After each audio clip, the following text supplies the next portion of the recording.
Aaron Judge is hurt, and we need replacements. Let's discuss on Fantasy Baseball Today Express.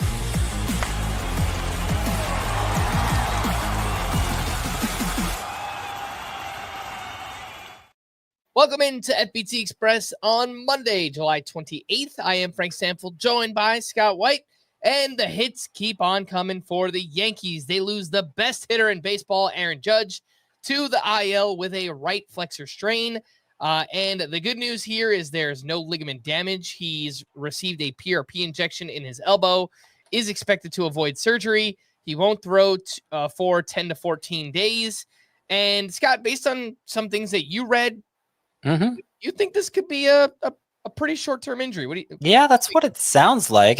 Maybe I'm whistling past the graveyard here, but from the Yankees' perspective, they're making it sound like it'll be a minimal IL stint, and then they'll bring him back. They'll bring him back as a DH. I know he's going to start throwing again in 10 to 14 days, right? So that's longer than a minimal IL stint, obviously. But here's how Aaron Boone put it. He said, with those first few days coming off the IL, it's probably DH mode.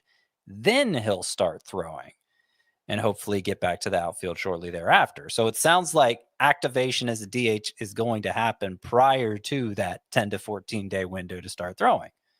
And it makes sense given things Judge himself is saying. He didn't want to go on the IL at all. He said it didn't really affect him hitting, just throwing. And he thought he could play through it. So maybe it's not that big of a deal for fantasy. Maybe you set your lineup basically once without Judge, and that's it. He's back. I think that's a reasonable hope, at least at this point. As we know, there is no replacing Aaron Judge, who, again, is the best player in fantasy, but we have to try. And some outfielders who are on your sleeper hitters this week, Scott, you have Ramon Laureano, Josh Lowe, Trent Grisham, and Chandler Simpson. A couple other outfield replacements in shallower leagues. We have Jerkson Profar, Spencer Steer, and Austin Hayes. How would you rank those three? I think Hayes is the clear number one. Profar, I'll give a slight edge over Steer, though neither has been gangbusters.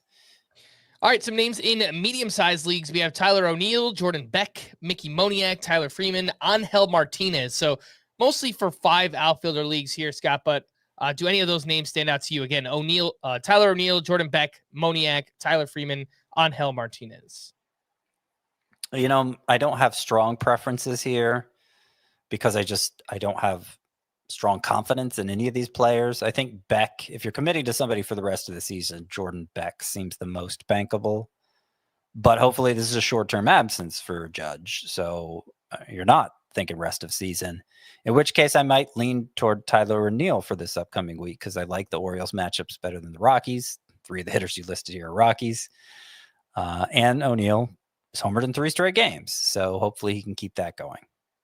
And some names in the deepest of leagues: Andrew Benintendi, Mike Tauchman, Dane Myers, and Joey Loperfido. One other takeaway here with the Yankees is this should help Giancarlo Stanton get more consistent playing time, and he has been mashing lately. He had 2 more home runs this weekend. In July, he's hitting .295, 7 homers, 17 RBI, a 1040 OPS. Aaron Boone said that Stanton could get some work in the outfield as well, which makes sense if Judge returns as a DH. If they want Stanton's bat in the lineup, it's probably going to have to be in the outfield somewhere. So what do you think about Stanton potentially gaining some more value here? Yeah, maybe. Because it's a short-term arrangement and because I have a hard time believing they'd play him as often in the outfield as they were playing him at DH. I don't know. I don't know that there's going to be that much opportunity for him to get more bats, but certainly if it turns into a longer term issue for Judge, then yeah, absolutely. All right, let's take a quick break. When we return, I do have one more thought here pertaining to the Yankees and this Aaron Judge injury. We'll do that right after this.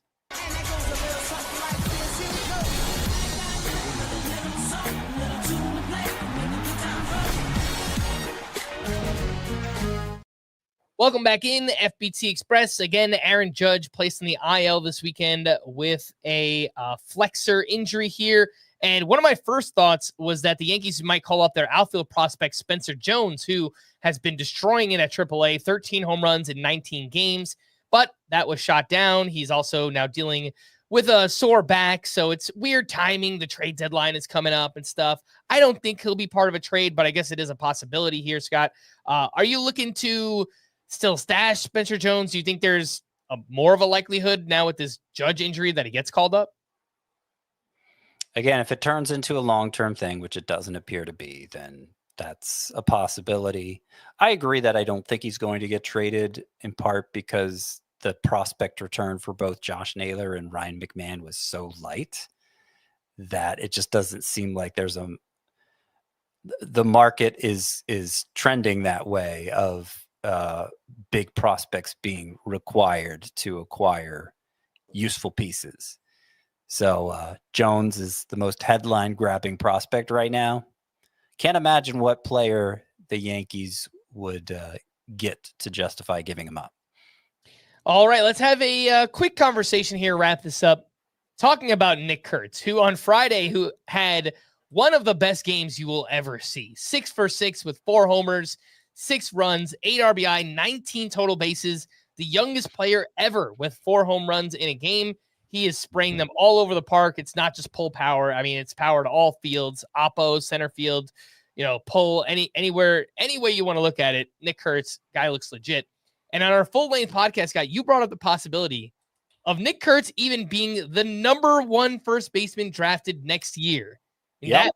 that is how great he has looked. Yeah, I mean, it really isn't just the 4-homer game, as great as that game was. And look, he also scored 6 runs. That's only the 9th time since the start of the 20th century.